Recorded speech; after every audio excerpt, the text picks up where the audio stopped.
And you think that it's really hard for you to remember what you're reading, and so you just don't want to try. Sometimes I feel that way too.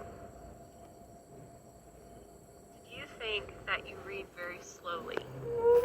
That's something that I've struggled with my entire life. That sometimes I feel like I read very slowly, but that's okay. Or how about this one? If you think to yourself, reading is just plain boring.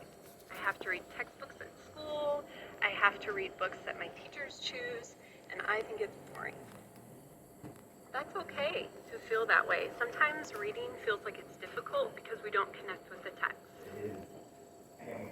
What you're going to be doing in this course is you are going to be becoming a better reader, and here's how you're going to do that.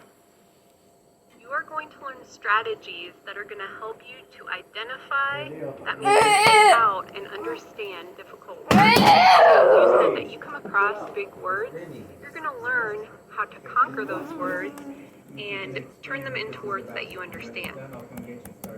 You're going to build your vocabulary so that as you're reading, if you hit a difficult word, you're going to see that you can understand what that word means. You're going to understand phonetic rules. You might be thinking, what in the world does phonetic mean?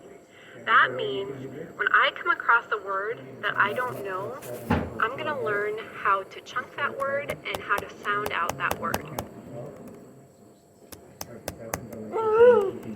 You are going to understand how to use strategies before you read and during your reading so that you know how to identify with the text that you're reading.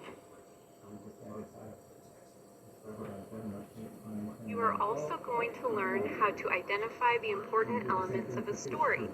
So you're going to be able to identify who's an important character, who's not such an important character. What's the setting? What's the mood of our story? And you're going to be able to identify different types of texts. So what's the difference between a newspaper, your textbook, a magazine article, or just a story that you're reading for class? You're also going to be able to identify point of view, so who's telling the story, and figurative language, which you may learn in language arts class as well.